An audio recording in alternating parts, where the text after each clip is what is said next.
Hello and welcome to another episode of the Final Siren with Duck and Oz from the Purple Rain. What a fantastic win, Oz. The Dockers 16-9, 105, tunning up. Love to see that. Defeating Richmond 7-12-54 by 51 points in front of 42,690 fans here at Optus Stadium. How are you feeling? Yeah, a lot warmer down here, Duck, than upstairs. I'll give you the hot. And for the 42-odd thousand people out there, it was great to see the Dockers put on a performance in the end that would have warmed the cockles, if you will, Duck. Yeah, braving the elements out there. Every fan that's out there braving them. I thought it was a fantastic, really professional, workmanlike win. Because, look, let's face facts, Richmond are bottom of the table currently. We're in a top four position. We're up and about. We're fighting for double chances come the end of the season. And, you know, it's one of those games that I think in the past, and there was a little bit of angst amongst supporters walking into the ground today, talking to Dockers supporters prior to the game, a lot of angst, a lot of, oh no, hang on. This is one of those games where we have a great victory, we get a little bit ahead of ourselves as a young side, but I tell you what, the boys did really well. You know, and Richmond threw everything they had at us in that second quarter, and to be honest, they dominated large parts of that. But we were able to win the quarter. They only kicked one goal. They kicked 1 goal 5, unfortunately, for them, not for us. And we were able to go inside 50 and hit the scoreboard, which was really, really awesome. Yeah, absolutely. And obviously, before we start talking about the mighty Freo Football Club, Shai Bolton had some sort of game today, and he threatened to kick 10. He ended up, kicking 4 goals 3 or thereabouts? Yes. Doug, talk us through what you saw early on, because there were some moments that I thought really turned it for us. Oh, look, I think realistically, like the first 5 minutes, we're like, oh my God, we're on the back foot. They counterpunched us twice, but we've got to go by the name, the Big Cohuna, whatever you want to call him. Yes. He kicks 3 in that first quarter, and look, honestly, Oz, he probably could have kicked 5. He gave one off to Sturdy, which I don't know, mate. You're on fire. You got your hips facing towards goal. Heat check. You're kicking that heat it's check, a heat mate. check. You're on fire. You know, and then he had an opportunity where he was on the half-forward flank and he ran and took some bounces, and he could have probably jailed it, but instead, you know, he decided to pass off. So, you know, all right, looks like we've got our guest. Freddie, how are you, mate? G'day, mate. How you going? Good to see you. Look, great game, fellas. Obviously, bits and pieces out there that J-Lo referred to it at halftime. He wasn't happy with a couple of things, but the conditions were trying. Butt cold out there, wet, slippery. Sopaz, talk to us about how you saw the game unfold. Oh, it was a bit of a slog, but I think as a team and as a collective, we spoke about just our process and still trusting the way we want to play, even though it was pretty wet. We did, and it looked like that as the game went on in the third and last quarter. You could see the game break open. We were using our hands and using our speed into the game, and we just played our way. So it was good to get it done like that. And boys, obviously, both of you play a high half-forward kind of role. It's the hardest spot in footy, isn't it, realistically? Sam, how have you found... I want to talk about your last month of footy nearly, because I picked you up in Dream Team, and that's probably the reason why I played close. It has paid off big time. It's paid off big time. So talk to me about your last month of footy, because it's been really exceptional. Yeah, I think since I came back from concussion a little while back, had a few weeks off, actually came back pretty fresh, and things started to click a little bit. But I think it helps as a team when we're performing well. Us, small forwards get a little bit more opportunity to impact offensively. But we're just sticking to what's important in our game, our defence and our pressure, and that's giving us good looks going the other way. So, I'm really enjoying playing with guys like Fred and our other small forward, Sturdy's come in and done a great role for us as well. So it's really enjoyable down there. Yeah, nice. And look, on that too, I was actually saying to Duck, I think it was first quarter, that essentially your link-up play is really underrated in the AFL. The media don't really talk about it, but you often see yourself with a quick lateral and a handball that just releases into space, or a tackle, because you're known for your tackling as well, and that's really come to the fore as well. Have you noticed that that's a big part of your game in the past 4 weeks since you've been back?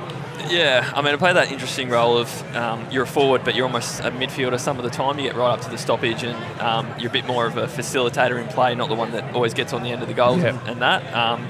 Which is, an important role for the team. And, ever since I got to the club, tackling's been really important to strengthen my game. So I try and bring that every week and give energy to the rest of the guys. Now, boys, talk to us about Josh Tracy. In the first quarter, he's absolutely lighting it up. Was he like, just clear it out, boys, I'm on fire? Was he giving it? Because I thought he gave one off to Sturdy that he missed, and then he probably could have had another one. He nearly could have had 5 in the first. JT, he brings the same energy every week. He's not one that tries to clear out the forward line and kind of put it all on himself. He just works hard and gets to the right spots, and I guess it's nice when we do move the ball the way we do, and he's always ticking up at the footy, but he's also working hard at the contest and then following up and getting down the ground, and he's put in a mountain of work. I've had the pleasure of living with him for 2.5 years, and he's come a long way, certainly. And, at the end there, I gave him a big hug and I just told him how proud I am of him. It's good to see. Awesome to see. Quick one from me, Freddie. Like, you took this mark right over your head, high pointing. And again, we were talking about it probably at half-time, like the idea that, what are the strengths of players, etc. And we noticed that you're probably one of the best players overhead, high pointing the ball. It seems like you've got a real knack for judging the flight of the ball. Is that something that you consider yourself a strength, or is it just your athleticism, or what is that? I'd like to think it's a strength. JG tells me that it's a strength, our forward coach. I guess it's just times in games where, you can put your name on the footy and things like that, and you just have to, go for them. But I wouldn't say I get too many opportunities in game to do that, but I guess when I do, you just got to kind of trust my first thought and go for the footy rather than kind of sitting back and waiting for someone else to do it. So there's times here and there in games where that can happen, and it's disappointing I couldn't finish it off. I went to the bathroom just before the end of the third quarter, and the people down the boundary thought I was changing my boots. But all good fun. So now, boys, talk to us about Hayden Young moving into like this midfield role that he's allowed to go forward. Are you guys a little bit cautious of him? He's a defender. He's turned into a midfielder, and all of a sudden he's in the forward 50 and he's kicking snags. There's a bit of banter that goes on at the club. All these midfielders coming forward. He's not the only one. Andy spends a bit of time there. Caleb has recently as well, and Fifey. They pretty much all run through there. So we've got to be careful that they don't overrun us. But they're doing a great job. Youngy especially goes and plays that deep role. We know his strength in the air and his kicking ability as well. And he seems to be getting on the end of a few recently, which is cool. But those guys are coming down and giving us a really good look, and that mix of an extra midfield over the last few weeks has worked really well for us. Freddie, you say anything to Strong when he burnt you off that? I was just going to say. I can't even remember it. I think he kicked the point, and you were just standing there by yourself about 30 metres out. There might have been about 4 or 5 other guys. You don't dwell on those moments. Sometimes you can, but you just got to move on, and just hopefully next play they either hit you up or you just get involved. But I didn't say anything to Caleb. Just a quiet text later on tonight. Thanks, mate. Taller forward line. You've got to enjoy being able to go at the feet and being able to crumb, because the talls are either marking it or bringing it to ground. So that's got to be helpful for you guys at ground level. Yeah, absolutely. Those guys are getting some chemistry now together. Big Jacko, Jai and JT. And even when we lost Sean tonight and got subbed off, we're a bit smaller, but we just have guys who scrap and try and get it to ground. They were a little bit taller than us for a bit. And it's enjoyable. You have more trust that the ball's going to hit the deck, and you can just get to the front, get to feet, not try and do too much. And it gives us a bit of multiple threats. Yeah. Now, boys, how's the feeling around the club? I mean, obviously we've just come off a fantastic win. We're 4-1 in our last 5 games. We're sitting third. What's the feeling around the playing group, given such a fantastic win last week against Sydney as well, and to back it up with a really great win tonight? Yeah, to be honest, the boys in the club are really level-headed at the moment. We're really enjoying playing footy together, and we're the Toma away. We're really embracing our away trips, and obviously the results have been good the last few weeks, but we know how tight the competition is, and if you get too ahead of yourself, a couple of losses in a row, and all of a sudden you're 12th or 13th, that's just how it is at the moment. So, we're really confident. There's a lot of belief in the group, but we're really honing in on the focuses and processes each week, and that's what's going to get us to play in September later in the year. Yeah, I think there's also a real known that if you play your role, good things happen, and we've really noticed, I guess from a fan's perspective, the past few performances have really been team orientated, and if you look across the board, I mean, obviously you've got players that do really well, but it's hard to pick who has been the best player because everyone's playing their role, which is exactly what you want. Is that the general vibe at the club? Yeah, it is, and I guess when we can have all 18 blokes on the field at once doing that, and the collective buy-in to just, team first kind of footy,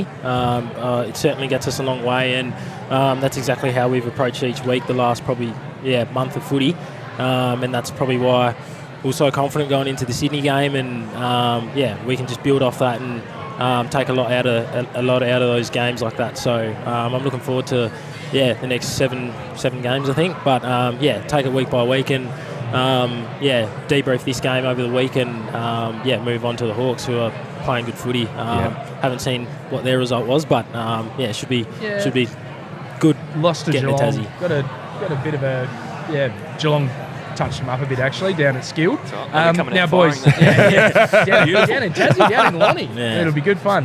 Now boys, last two questions. Firstly, 22 Swittas versus 22 Freddys. Who's winning that game of footy? 50-50. Oh, come on, not pick PC. Come on, tell us. Where would you have your strength, do you reckon, Freddie, and where would Switta have his strength? Well, Switta's multiple.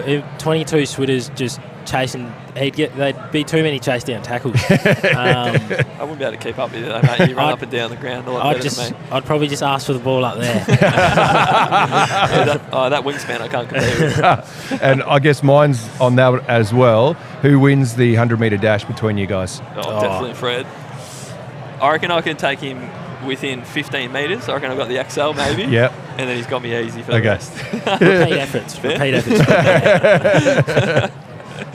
Nice. All right, Mark Frederick, Sam Switkowski, thanks for joining us. Thanks for having us, gentlemen. Thanks. Cheers, It's been a boys. pleasure. Cheers, Thank you. Thanks, guys. Cheers. Keep up the great Thanks very work, much. boys. Thanks, mate. Awesome. Thanks. Don't injure yourself, mate. We can't do that on the pod, surely. Keep the boys intact. Thanks, guys. Thanks. Cheers. Cheers, boys. Doing our best to those injure two. players after the... Yeah, you know us. We'll do our bit. Look, speaking of injured guys coming back, Brennan Cox, great to see him back. Look, I think just going back to what we were talking about prior to the boys joining us, look, the big Cohuna, I can see him over there. What a specimen of a man. Yeah. But the bloke, he could have kicked 5 in the first quarter. I thought I was getting excited. I'm looking up on AFL tables. When's the last bag? Yes. And I was like, geez, when was it? Tabs. 2022 versus Essendon, kicked 7 straight. Oh, So my Sunny mind after was that, going kicked towards 6, I think. going towards some tabs, some sunny ideas. But look, I think as well, really big shout out to Dogger Jackson. Dogger just took that game to the next level, and that ability to take the ball cleanly out of the ruck a couple of times is really exciting. And the Wagner, the Corey Wagner, who had 606 metres gained, 21 disposals, I thought he was really fantastic. Yeah, absolutely. We talked earlier on about what happens when one of our running backs get tagged out of the game or they get tagged like heavily. Like a Clarkey, getting a run with roll. What happens? And having Wags back there just provides that extra run. And, he's taking that on. He's taking the kick on, which is fantastic.